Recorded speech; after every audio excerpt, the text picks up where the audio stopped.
এই ভারত বিরোধিতার আসলে কারণটাকে আপনি যদি একটু বলেন বিএনপির। ধন্যবাদ। আমি অগণিত দর্শক শ্রোতা দেশ টিভির তাদের সামনে আমি আপনি যে প্রশ্নটা করেছিলেন আসলে এই প্রশ্নটাতে আমি যেতে চাইছিলাম না, নিয়ে আসছেন, ভালো, অসুবিধা নেই। সেটা হলো আজকে হঠাৎ করেই কেন ভারতের বিরুদ্ধে কিছু বিরোধী দল রাস্তায় নেমে তারা পণ্য বর্জন, বিএনপির কিছু লোকজনও এটার সঙ্গে জড়িত, যেটা এখানে আলোচনা হয়েছে, এটা কেন? এটা খুব গভীরে আলোচনার গভীরে আমাদেরকে যেতে হবে।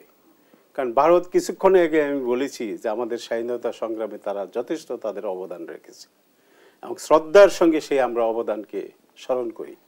কিন্তু হঠাৎ করে কেন আজকে এটা?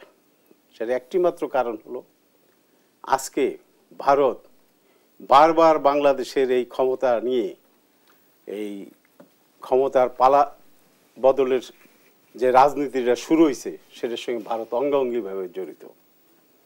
এই বর্তমান সাম্প্রদায়িক শক্তি বিজেপি ক্ষমতায় অধিষ্ঠিত হয়ে তারা এই যে আপনার মার্কিন সাম্রাজ্যবাদ, আমেরিকা এবং ইউরোপীয় ইউনিয়ন এদেরকে কন্ট্রোল করে, সমস্ত চায়না রাশিয়াকে কন্ট্রোল করে এই দেশে একটি অনির্বাচিত সরকারকে তারা ক্ষমতায় সাপোর্ট দিয়ে যাচ্ছে বারবার। এটাই দেশের মানুষ, বিরোধী দলগুলো বুঝতে পারছে যে একমাত্র ভারতের কারণে আমাদের আন্দোলন আমরা সফল হতে পারছি না এবং বারবার একটা অনির্বাচিত সরকার ক্ষমতায় আসছে একমাত্র ভারতের কারণে। হঠাৎ করে এই জন্য বিরোধী দলগুলো ভারতের পণ্য বর্জনের ডাক শুরু করেছে। না, ভারতকে যদি আমরা এইভাবে খেলাইতে না পারি, আমরা এই পন্থায় গেলে হয়তো ভারত কিছুটা নমনীয় হবে, আর কিছু না। এটা একটা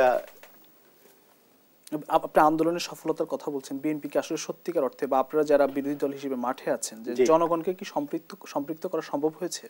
শুনেন, আমরা জনগণকে সম্পৃক্ত করেছি। এটা যদি আমরা সম্পৃক্ত করতে না পারতাম, আমরা ভোট বর্জনের ডাক দিয়েছিলাম, শতভাগ সফল হয়েছে ভোট বর্জন এই দেশের জনগণ করেছে।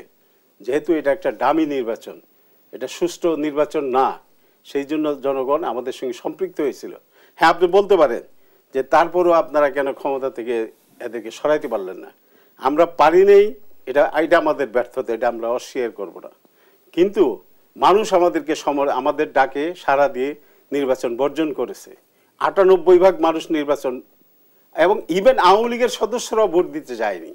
এর তো ইতিহাসের সাক্ষ্য এটা। আওয়ামী লীগের লোকও ভোট দিতে যায়নি। এই যে বর্জন, এই বর্জনের সফলতা ছিল, তার মানে জনগণ আমাদের পক্ষে ছিল, কিন্তু আমরা জনগণকে ওইভাবে নিয়ে আসতে পারিনি। এই ভারতের কারণেই এই দেশের পুলিশ প্রশাসন আওয়ামী লীগ তারা জোর করে ক্ষমতায় বারবার থাকতেছে, বারবার আসতেছে।